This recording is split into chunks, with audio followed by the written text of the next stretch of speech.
Olá, você está recebendo o devocional na Sala dos Professores.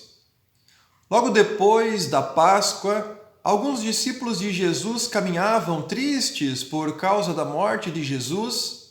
Muitos não sabiam que ele havia ressuscitado e, cabisbaixos, caminhavam pela estrada sem perceber muito o que acontecia à sua volta. 2 deles estavam indo na direção de Emaús, quando uma terceira pessoa apareceu e caminhou junto com eles. O caminho era de aproximadamente 12 quilômetros. Isso daria quase 4 horas de caminhada junto de uma pessoa conversando, trocando ideias e esclarecendo até algumas dúvidas que eles tiveram. Qual era o assunto daquele momento? A morte do Mestre Jesus. Essa terceira pessoa que entrou junto na conversa e caminhou junto com os 2 discípulos era o próprio Cristo. Mas eles não se deram conta. A tristeza no seu coração era tão grande que eles não perceberam a maravilha da presença do Cristo vivo ao seu lado. E era o motivo da sua tristeza e preocupação. Quando os discípulos chegaram numa encruzilhada e Jesus fez menção de ir embora, eles fizeram um convite e disseram: venha junto conosco para a nossa casa, para que possamos ali fazer uma refeição e descansar até o dia seguinte. E Jesus, mesmo não sendo reconhecido por aqueles homens, aceitou o convite e foi até a casa deles. Dentro da sua casa, fez uma celebração que era conhecida dos discípulos. Ele partiu o pão e entregou a eles. E aí então eles perceberam que era Jesus que estava bem diante deles.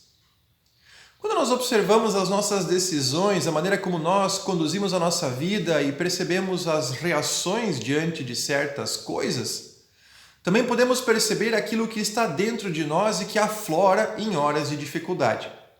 Os discípulos, depois que Jesus havia sido morto, ficaram tristes. Então aflorava deles um semblante de tristeza, preocupação e não conseguiam ver mais em volta nada do que estava acontecendo. Logo depois que viram o Mestre diante deles, eles até comentaram que o seu coração parecia que ardia em chamas, como uma alegria de estar perto de alguém querido, mesmo não reconhecendo, mas o Mestre estava assim ali com eles. Olhem a diferença: tristeza e preocupação, alegria e paz. Deus faz isso conosco. Quando nós estamos perto dele, o momento é de alegria e paz. Mas mesmo junto com eles, Jesus não foi reconhecido e a tristeza estava ali.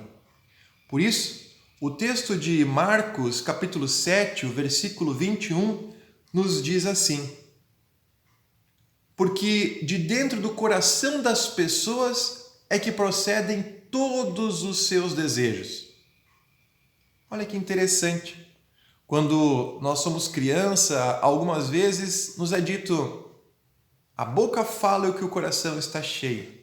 Eu digo mais, os nossos braços, os nossos gestos, os nossos pensamentos todos são abastecidos por aquilo que está dentro do nosso coração. E quando nós colocamos Deus dentro do nosso coração, nós precisamos também reconhecer que Ele está lá, aceitar as suas orientações, seguir as suas palavras e descansar no seu perdão. Mesmo com Jesus ao seu lado, os discípulos continuavam tristes, mas quando Ele se revela, tudo muda. O nosso coração pode ser abastecido todos os dias pelas melhores palavras, pelas melhores intenções. Podemos frequentar igreja, ler textos bíblicos, estar o tempo inteiro envolto na palavra de Deus, mas se ela não é reconhecida, não faz sentido algum. Toda vez que Deus está perto de nós, e não é necessário uma igreja, nem uma Bíblia, e não é necessário nada muito volumoso, mas coisas simples e pequenas, que por vezes fazem toda a diferença. Um abraço de um amigo, uma palavra querida, o silêncio para alguém que quer falar e o outro apenas escuta. Isso é a ação confortadora e consoladora do nosso Deus, revelada nas pessoas que estão à nossa volta.